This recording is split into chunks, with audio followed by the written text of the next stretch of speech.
मुद्दा नेताको, भोट जनताको। र आज यस विषयमाथि हामी समक्ष चर्चा परिचर्चा गर्न आइरहेका छन् अञ्जनी शर्मा, जो उहाँ निर्दलीय उम्मेदवार हुनुहुन्छ। अञ्जलीजी, तपाईँलाई आज कार्यक्रममा स्वागत छ। नमस्कार, धन्यवाद। यो तपाईँ चुनावी मैदानमा उत्रिनु भएको छ दार्जिलिङ विधानसभा क्षेत्रबाट, अनि दार्जिलिङको जनतालाई र मतदाताहरूलाई तपाईँले के कस्तो चुनावी मुद्दाहरू तयार गर्नुभएको छ? हेर्नुहोस्, हामीले यहाँनिर चुनावमा उत्रिन्छु भनेर त म सोचेर आएको होइन। सेन्ससको चाहिँ काम गर्नुपर्छ भनेर सोचेर मैले काम गर्न थालेको हो। तर सेन्ससको काम गर्दाखेरि हामी अलग अलग जग्गाहरू गयौँ, मान्छेहरूलाई भेट्यौँ होइन। त्यो भेट्दाखेरि चाहिँ मैले के देखेँ भने हामी नेताहरू मात्रै होइन, जनता पनि एउटा व्यवस्थामा कि हाम्रोमा विकल्पै छैन। हामी सबैलाई थाहा छ कि यो बटन दबाउँदा पनि गलत हुँदैछ, त्यो बटन दबाउँदा पनि गलत हुँदैछ, तर हाम्रोमा विकल्पै छैन। कुनै न कुनै एउटा नराम्रै भए पनि केही त चुन्नै पर्छ भन्ने एउटा व्यवस्था देख्यौँ है। अनि त्यहाँबाट त्यसको बादमा पनि अब हामीले कोसिस गरिरहेको थियौँ कि केही अल्टरनेटिभ निक्लिन्छ होला, केही हुन्छ होला जबसम्म इलेक्सन्स आउँछ है।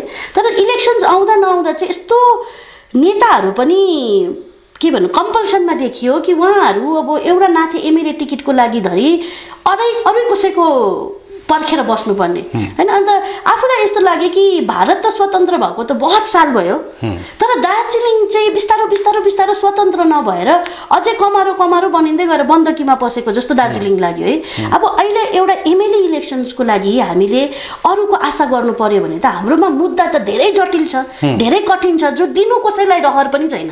अनि त्यो मुद्दाको निम्ति चाहिँ कसले लड्ने त, कसले गर्ने त? हाम्रो देख्दाखेरि नेताहरू त सायद बिक्री हुनु सक्छन्, कम्पल्सनमा आउनु सक्छन्, तर त्यो नेताको कम्पल्सन त जनताको कम्पल्सन होइन नि त।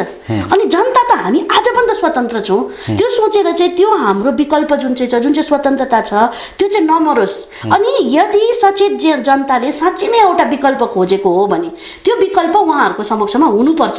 चुन्नु नचुन्नु जनताको आफ्नो हक हो है, तर त्यो विकल्प चाहिँ कमसेकम एउटा उभिएको चाहिँ हुनुपर्छ भनेर चाहिँ त्यो सोचेर मैले यो चुनावमा उत्रिने होइन। मेन कुरो तपाईँले जनताको अघि केही मुद्दा त राख्नु भएको होला, ललिपप जसलाई चाहिँ भन्ने गर्छ, चुनावी ललिपप है, मेनिफेस्टो भन्नुभएको होला तपाईँले होइन। तर मैले पनि मेनिफेस्टो बनाएको थिएँ है। तर मैले योपालि चाहिँ के निर्णय गरेको छु भने मैले मेरो मेनिफेस्टो चाहिँ यति नै हो कि म काम गर्छु। अच्छा, है, काम त केको लागि गर्नुहुन्छ? त्यही भन्नु हेर्नुहोस्, मेनिफेस्टो धेरै 51 देखिको अहिलेसम्म बनाइएको छ, धेरै सपना पनि देखाइन्छ हामीलाई। यस्तो लाग्छ कि यो चुनाव आउँदा र हामीले यो बटन थिच्दा नथिच्दै हाम्रो जातीय उन्मुक्ति चाहिँ भइहाल्ने रहेछ। हर चुनावमा त्यस्तो लाग्छ, तर त्यो सत्य होइन नि त होइन। जे हो त्यसमा प्र्याक्टिकलिटीमा बसेर गरौँ। मैले के सोचेको छु भने जस्तो यो चुनाव खत्तम हुन्छ है, प्रतिस्पर्धा खत्तम हुन्छ, अञ्जनी शर्मा प्रतिस्पर्धा जितेर गएपछि अञ्जनी शर्मा एउटा इन्डिपेन्डेन्ट क्यान्डिडेट मात्रै नभएर दार्जिलिङको एमएलए हुन्छ है। त्यसको बादमा मैले सोचेको छु फर्स्ट हामीले गर्नुपर्ने धेरै प्रायोरिटिज त छ। अब त्यसमा सबैभन्दा पहिलो मेरो नजरमा अहिले मैले देखेको भनेको पञ्चायती इलेक्सन्स हो। किनभने पञ्चायती इलेक्सन्स हुनु भनेको तपाईँको गाउँ गाउँ बस्तीसम्म हक पुग्नु हो होइन। अहिले जुन चाहिँ त्यो पावर, जुन चाहिँ त्यो केपेबिलिटी, जुन चाहिँ पोटेन्सियल दार्जिलिङको छ, एक दुईजना नेताहरूले बाँधेर राखेको छ। तर त्यो पञ्चायती इलेक्सन्स हुने बित्तिकै घर घर आफै पुग्छ, त्यसमा कुनै एउटा एक्स्ट्रा एफर्ट लाउनु परेन है। त्यो मेकानिजम हामीले इस्टाब्लिस गर्नुपर्छ।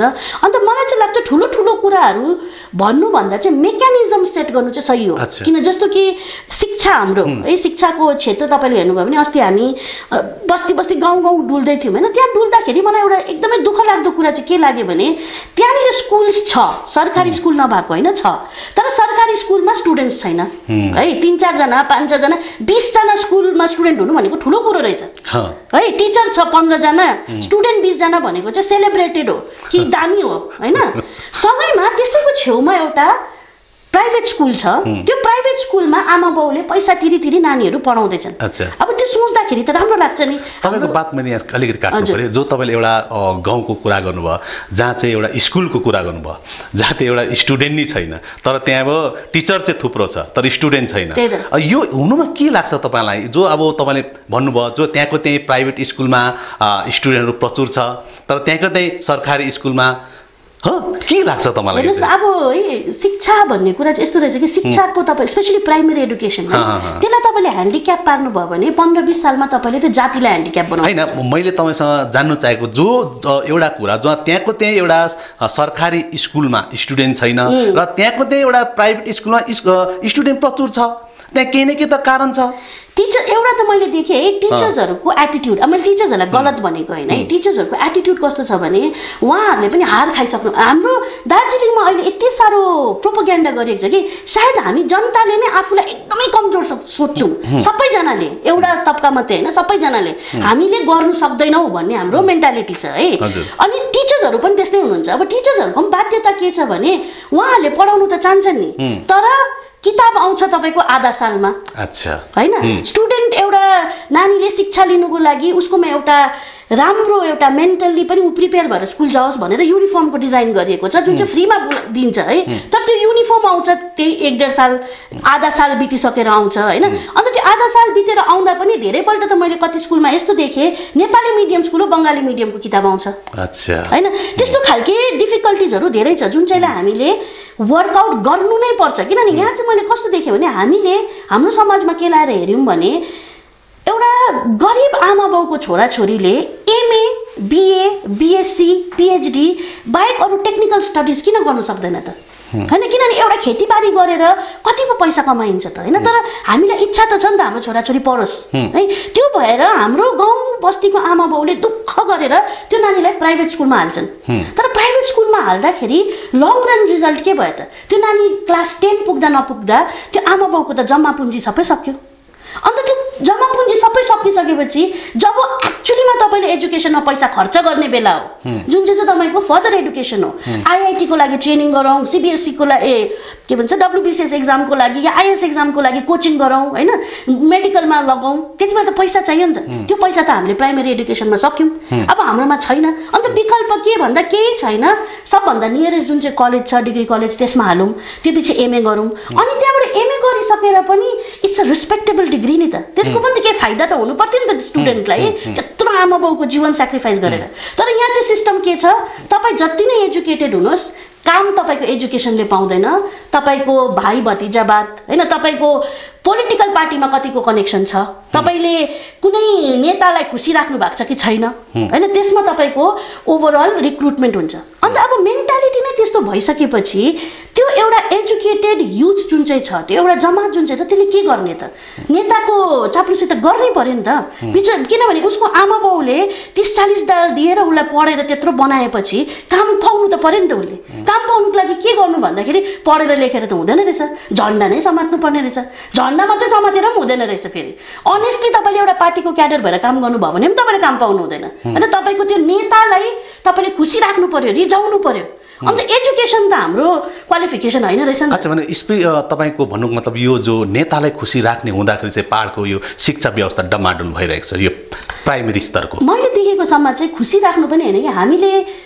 80 को दशकदेखि नै आजसम्म नेतालाई बचाउने हुँदा जनता मरेको छ सधैँ नै सुन्नुस् न एउटा कुरो कुनै समय दार्जिलिङलाई एउटा शिक्षाको केन्द्रबिन्दु भनिन्थ्यो अनि देश विदेशका विद्यार्थीहरू दार्जिलिङमा शिक्षा अर्जन गर्न आउने गर्थे सायद त्यो कुरा तपाईलाई पनि याद होला हैन तर आज त्यो स्थिति दार्जिलिङमा देखा परेको छैन र आज दार्जिलिङको स्टुडेन्टहरूको विद्यार्थीहरू खुदी नै बाहिर गएर शिक्षा अर्जन गर्नु परिरहेको छ यसमा मेन कारण के लाग्छ हामी कहाँ चुक हुँदैछौँ र किन यस्तो हुँदैछ कोही बेला मलाई यस्तो लाग्छ कि हामी साह्रै बेसी पोलिटिक्स गर्छौं टु मच पोलिटिक्स है हर चीजमा पोलिटिक्स अनि तपाईले अब एउटा सांस्कृतिक प्रोग्राम गर्नुभयो भने पनि त्यो सांस्कृतिक प्रोग्राममा पनि पोलिटिक्स हाल्छौं एउटा कुनै एजुकेसन फंक्सन गरे त्यसमा पनि पोलिटिक्स है अनि यहाँनिर इन्भाइरोमेन्ट हामीलाई यति साह्रो हामी 86 देखि आजसम्म आन्दोलनै गरिरहेको छौं आन्दोलन गर्छौं गर्नु र एउटा मुभमेन्ट गर्नुमा फरक हुन्छ नि त हैन आफ्नो जातिको जुन चाहिँ लक्ष्य छ त्यो हासिल गर्नुको लागि संघर्ष गर्नुपर्छ है तर त्यो संघर्ष आन्दोलन नै हुनुपर्छ भन्ने जरुरी छैन नि त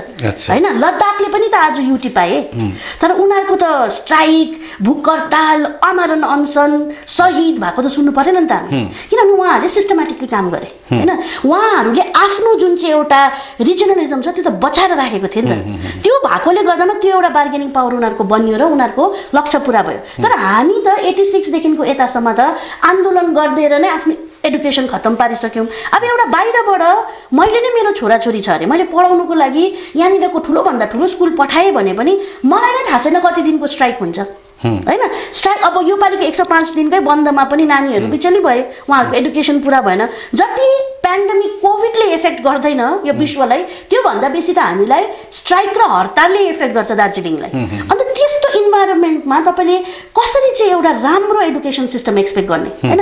आमा बाउले जब पैसा दिएर पठाउँछ भने केही पाओस् भनेर पठाउँछ। अच्छा, तपाईँको भन्नुपर्दा जो दार्जिलिङको शिक्षा व्यवस्था जो डम्बाडोल भइरहेको छ, जो अहिले जो स्थिति देखा परिरहेको छ, यो मेनली आन्दोलनलाई तपाईँ दोषी हैन? शिक्षाको व्यवस्था मात्रै हैन, दार्जिलिङमा अहिले जति कुरो पनि बिग्रेको छ नि त्यसमा चाहिँ म पोलिटिक्सलाई नै हेर्छु।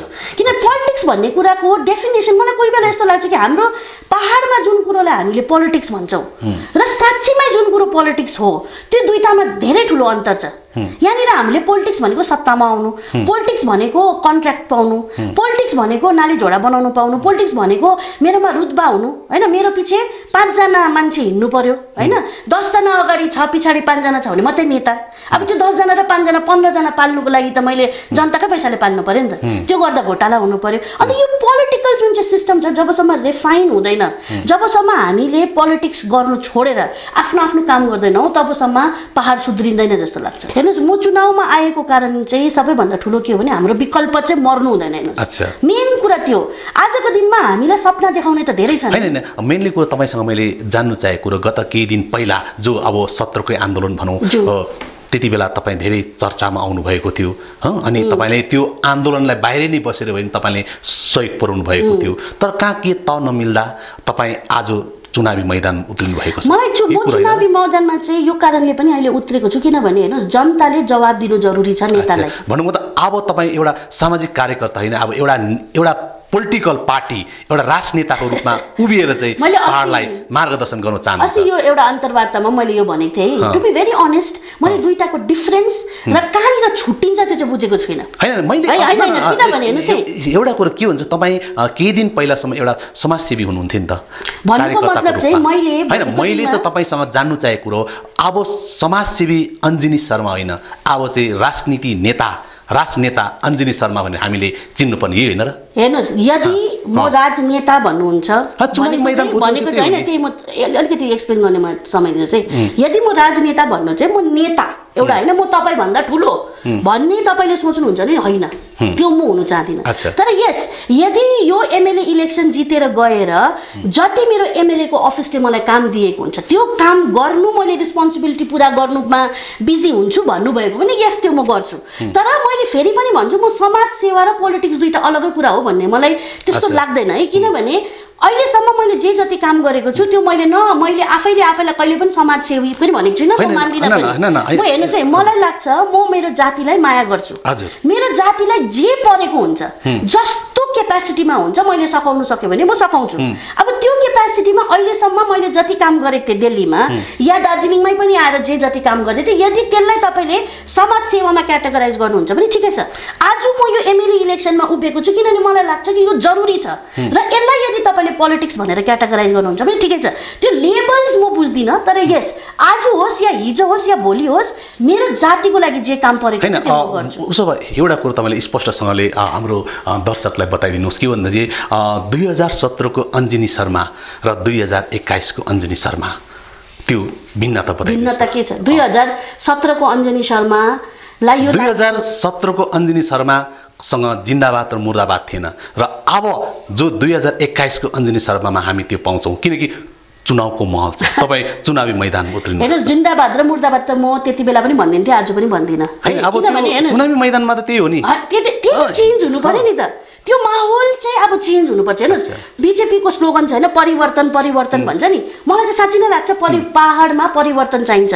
तर परिवर्तन भनेको पोलिटिकल पार्टी चेन्ज गर्नु होइन, परिवर्तन भनेको हाम्रो माइन्डसेट चेन्ज गर्नु पर्यो नि त। जिन्दाबाद मुर्दाबादै पोलिटिक्स हो भने त किन गर्नु भन्नुहोस् त? तपाईँ पनि मेरो दाजु, ऊ पनि मेरो दाजु, ऊ पनि मेरो भाइ, उसलाई जिन्दाबाद भने पनि ऊ जिउँदै बस्छ, उसलाई मुर्दाबाद भने ऊ जिउँदै बस्छ नि त। मैले जिन्दाबाद मुर्दाबाद भनेको जिउँदो मुर्दो हुँदैन है। तर यस, जातिको लागि काम गर्नु हो भने चाहे जुनै क्यापेसिटीमा होस् त्यो क्यापेसिटीमा म गर्छु। 17मा म आएको थिएँ किनभने मलाई लागेको त्यति बेला दार्जिलिङको जुन चाहिँ आवाज छ, नेटबन्दी जुन चाहिँ भयो, त्यो आवाज यहाँनिर यत्रो दुःख गर्दाखेरि पनि यहाँबाट निक्लिनु सकेको छैन।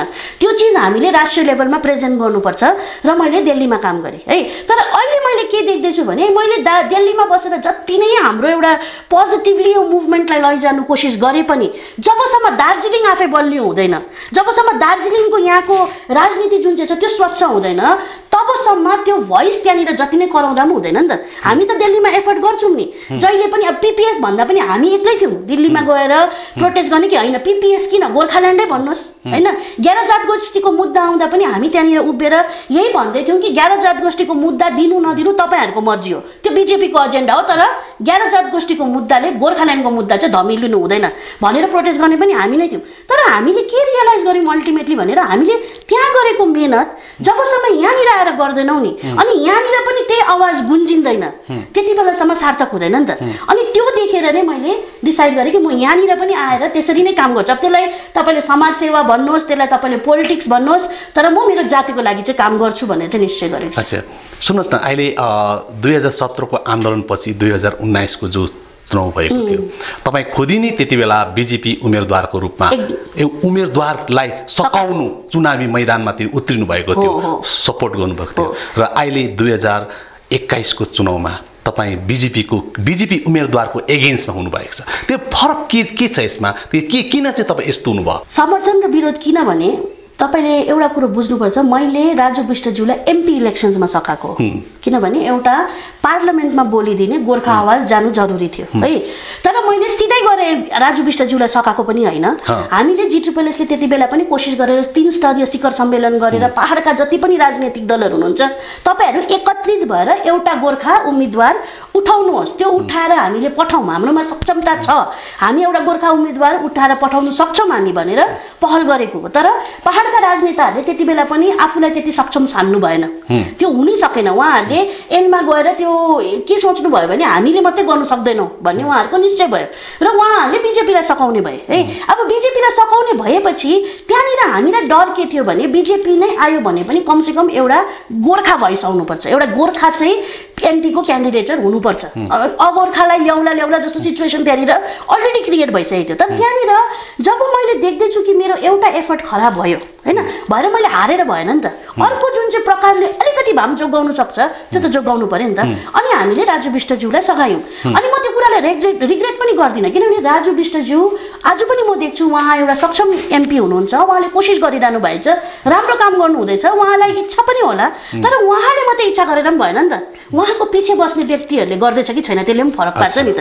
तर त्यति नै त्यही इलेक्सन्समा 19 कै इलेक्सन्समा पनि तपाईँले हेर्नुभयो भने हामीले एमएलए इलेक्सन्समा सकाएनौँ, किनभने एमएलए इलेक्सन्स भनेको लोकल पोलिटिक्स हो। हेर्नुहोस्, दुईवटा कुरोलाई कन्फ्युज हामीले कहिले पनि गर्नु हुँदैन। एउटा हामीले सेन्टरमा रिप्रेजेन्टेटिभ पठाउँदैछौँ, अर्को हामीले स्टेटमा रिप्रेजेन्टेटिभ पठाउँदैछौँ होइन। सेन्टरको रिप्रेजेन्टेटिभ पठाउनु सक्दैनौँ भनेर हाम्रो राजनीतिक दलहरूले सोध्छन् भने पनि हामी यति साह्रो त असहाय छैनौँ नि त कि हामीले दार्जिलिङभित्रको विधायक पठाउन सक्दैनौँ।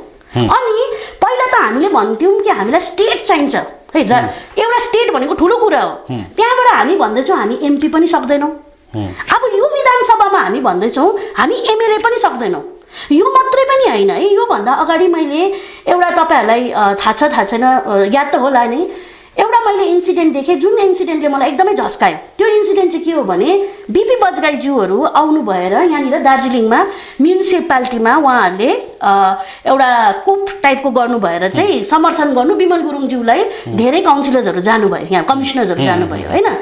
मलाई दुःख कहाँनिर त्यो दिन लाग्यो र मलाई डर कहाँनिर बस्यो भने त्यो दिन ती काउन्सिलर्सहरू कमिसनर्सहरू एनजेपीमा ट्रेन चढ्दाखेरि विमल गुरुङज्यूलाई समर्थन गर्नुभयो, दिल्लीमा पुग्दाखेरि भाजपालाई समर्थन गर्नुभयो।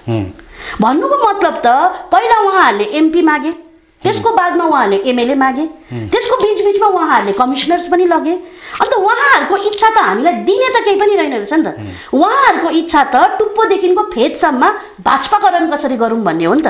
तर आजदेखि उहिलेदेखिको भारत जबदेखिको स्वतन्त्र भयो तबदेखिको आजसम्म हेर्नुहोस्, यो इतिहासले बताउँछ कि कुनै पनि क्षेत्रीय मुद्दा राष्ट्रिय पार्टीले या स्टेटको पार्टीले बोक्दैन, किनभने उनीहरूको आफ्नै एजेन्डा हुन्छ। त्यसलाई गलत सही म भन्दिनँ, उनीहरूको आफ्नै एजेन्डा हो। हाम्रो एउटा क्षेत्रीय मुद्दा छ जुन चाहिँलाई बचाउनुको लागि क्षेत्रीय पार्टी चाहिन्छ हैन।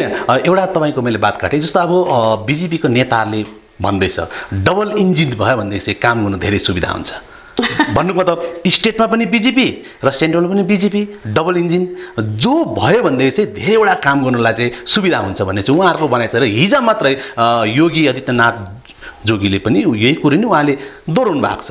आज उहाँहरूको भनाइको हिसाबले हेरौँ भनेदेखि स्टेटमा पनि बिजेपी र सेन्ट्रलमा पनि बिजेपी भने चाहिँ पहाडको समस्या चुट्कीमा समाधान हुने उहाँहरूको भनाइ क्या।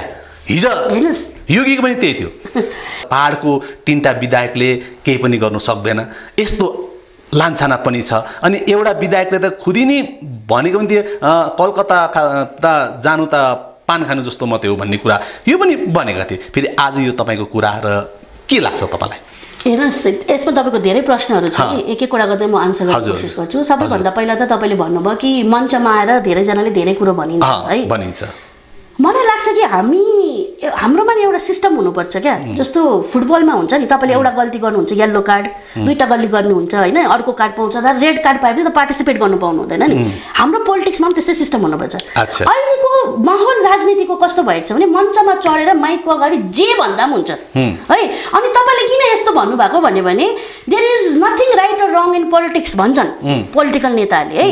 अब तपाईँले त्यही हिसाबले लिनु हो भने त हाम्रो कतिजना नेता त उहिले गोली ठोकेर मर्नुपर्ने हो होइन, कतिजना टिस्टामा हाम फाल्नुपर्ने हो, कतिजनाले राजनीतिबाट राजीनामा दिनुपर्ने हो, कतिजनाले त अस्ति नै गोर्खाल्यान्ड ल्याएको हो होइन।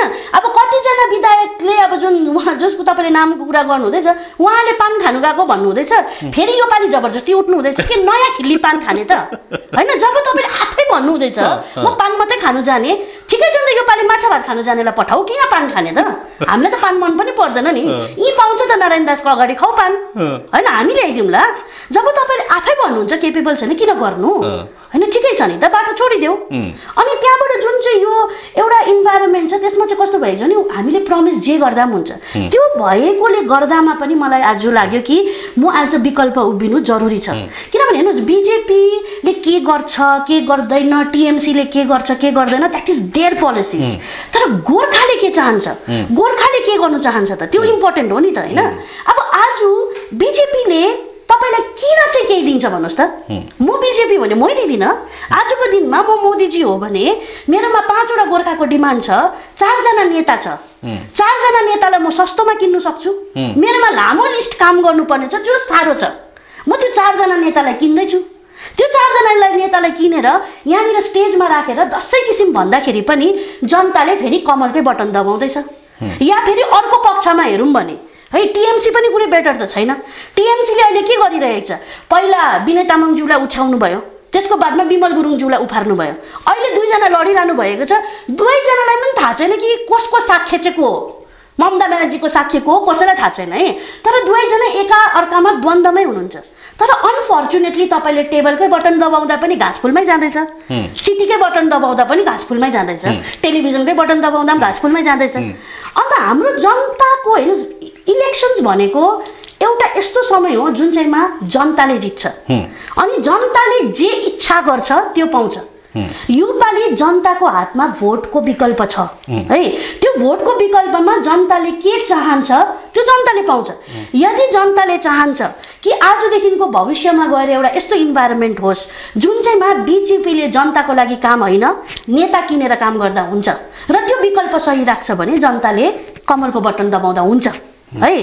तर यदि जनतालाई लाग्छ कि होइन हाम्रो 13जना शहीदलाई मार्दाखेरि पनि हाम्रो एउटा नेतालाई बचाएर घर ल्याइदियो भने त्यो सही हो जस्तो लाग्छ भने सिटीको दबाउ टेबलको दबाउ ठिकै छ। अल्टिमेटली जित जनताको हुन्छ, जनताले जे चाहन्छ त्यो पाउँछ हैन। यस्तो छ नि त, अब पहाडको जनता अहिले यस्तो अवस्थामा पुगेको हामी देखिरहेका छौँ र भन्ने गर्छ उनीहरूले जुनै जोगाए पनि कानै चिरेको।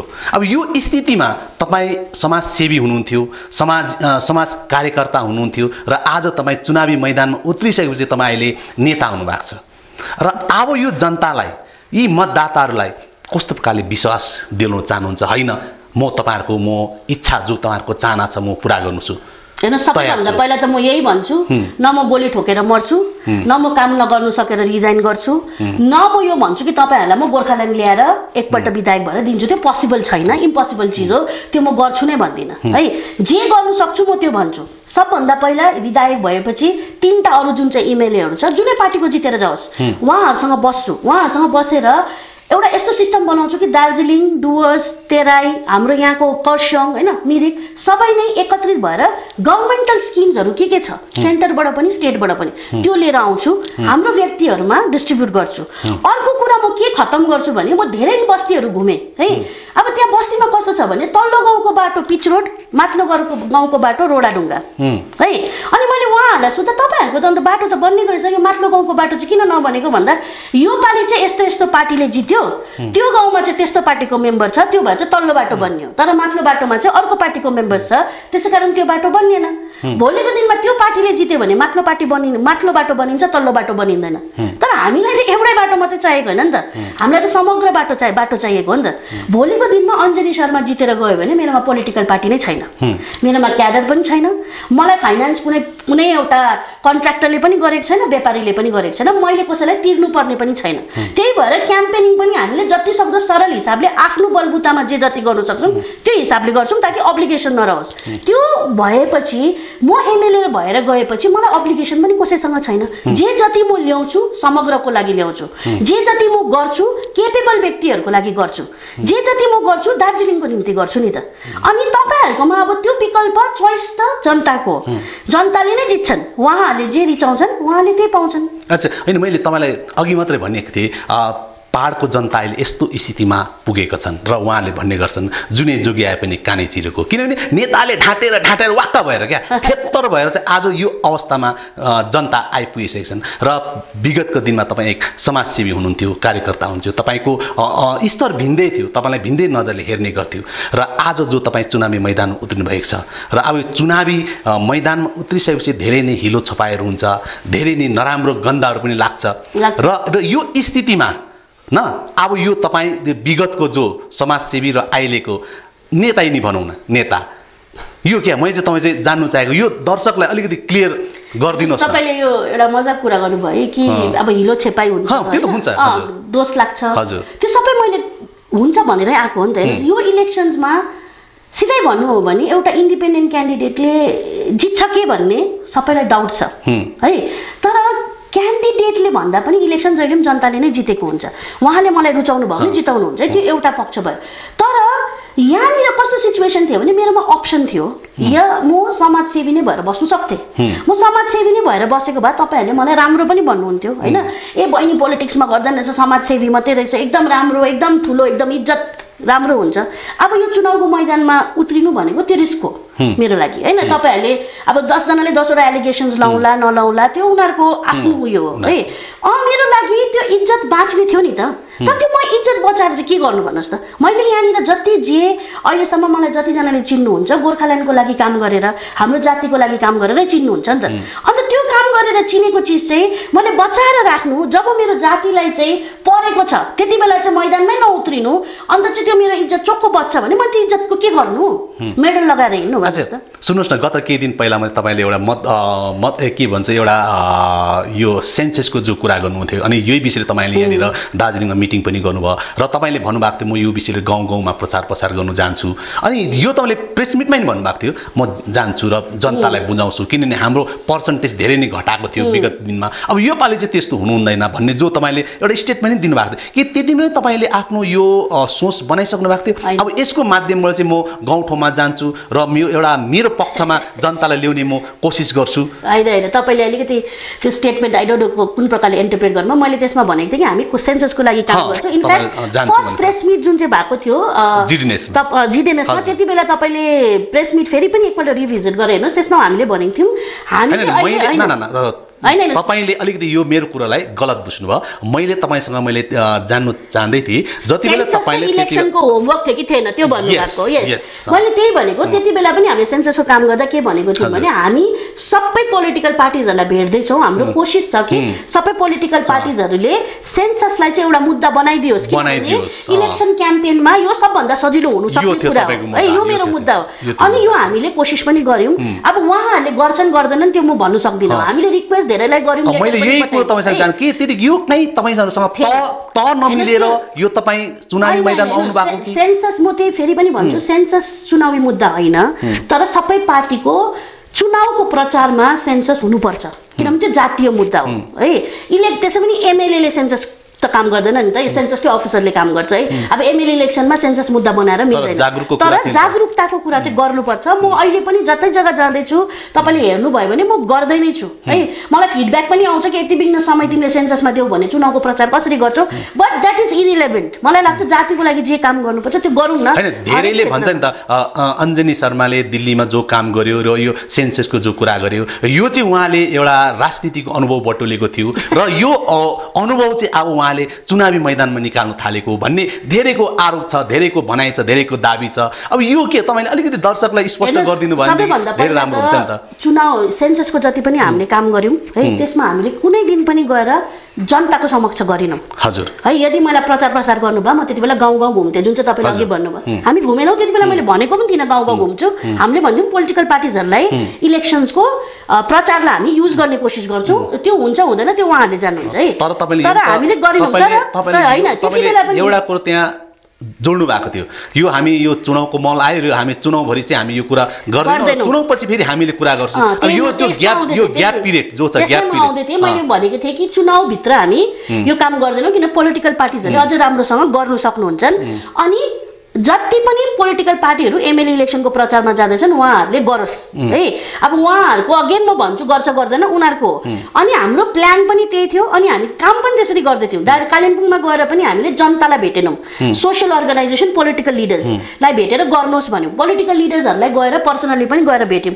कुनै समाजले आफै उहाँहरूले इन्भाइट गरेर आइदिनुहोस् भन्यौँ भने मात्रै हामीले गएर त्यहाँनिर गयौँ, त्यो पनि विथ द एक्सपर्ट्स कि उनीहरूले गएर जान्छ भने है। त्यहाँनिर पनि अञ्जनी शर्मा कुनै दिन पनि चुनाव प्रचार गरेन, तर यस त्यहाँनिर पनि जाँदाखेरि कतिवटा मिटिङ हाम्रो रोकी चाहिँ दियो कि यो चुनावको मुखमा नगर्नुहोस् भनेर।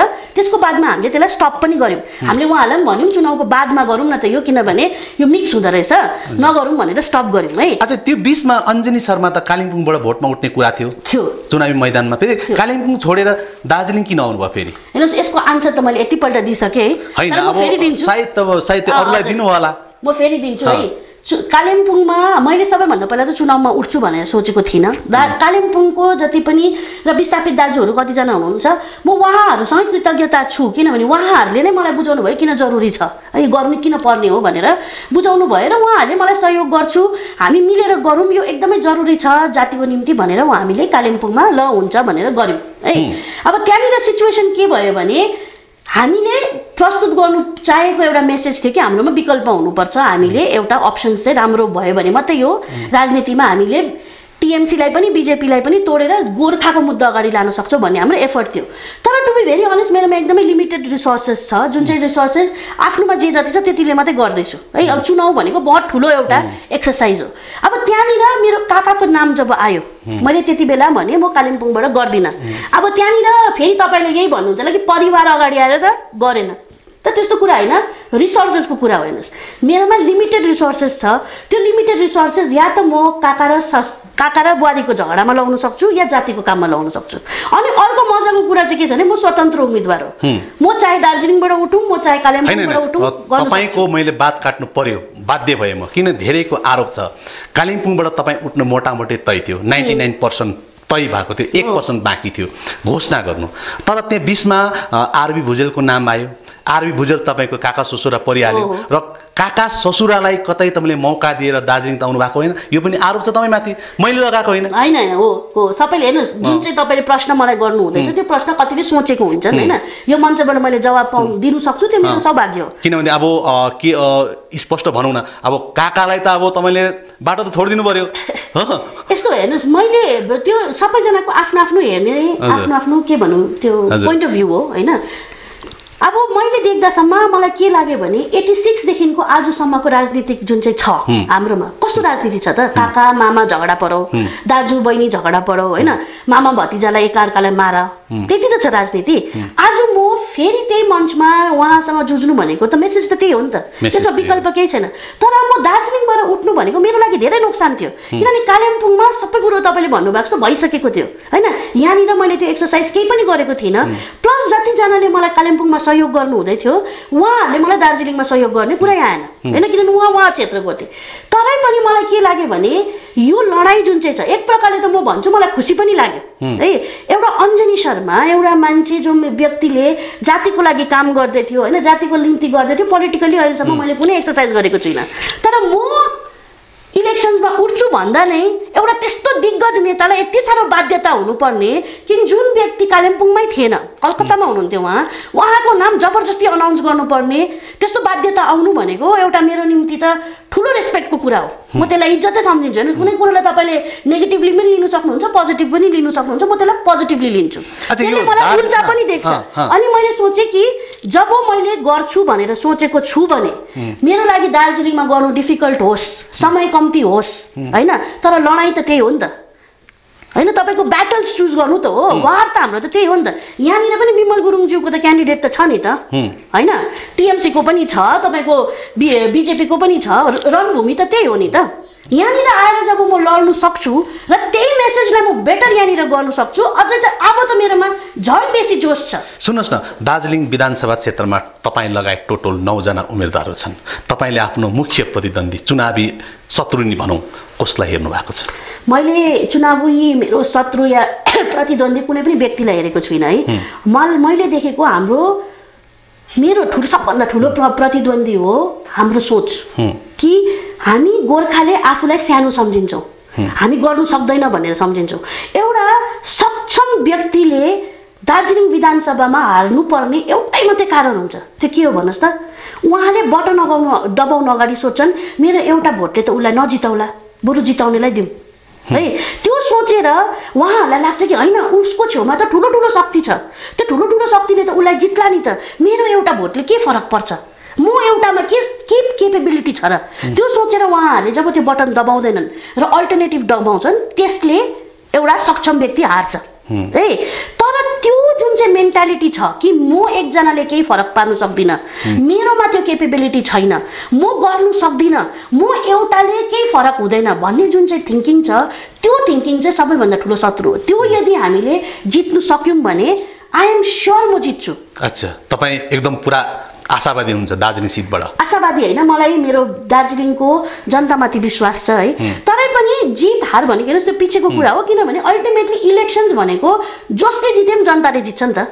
जसले सबभन्दा बेसी जनताले जसलाई सबभन्दा बेसी रिजायो उसले जित्छ। इलेक्सन शब्द जनताले नै जित्छ। आजको दिनमा तपाईँ चुनावी मैदानमा हुनुहुन्छ न, अब तपाईँले आफ्नो जो समर्थक नि भनौँ या मतदाताहरू भनौँ, यो आम जनता भनौँ, तपाईँले के चाहिँ एपिल गर्नुहुन्छ उहाँलाई र के चाहिँ एस्युरेन्स दिनुहुन्छ, के चाहिँ चुनावी म ललिपप देखाउनुहुन्छ? कुनै पनि ललिपप दिदिनँ है, त्यसै पनि मलाई ललिपप भन्दा बेसी मोमो थुक्पै मिठो लाग्छ है, त्यही खाऊँ होइन।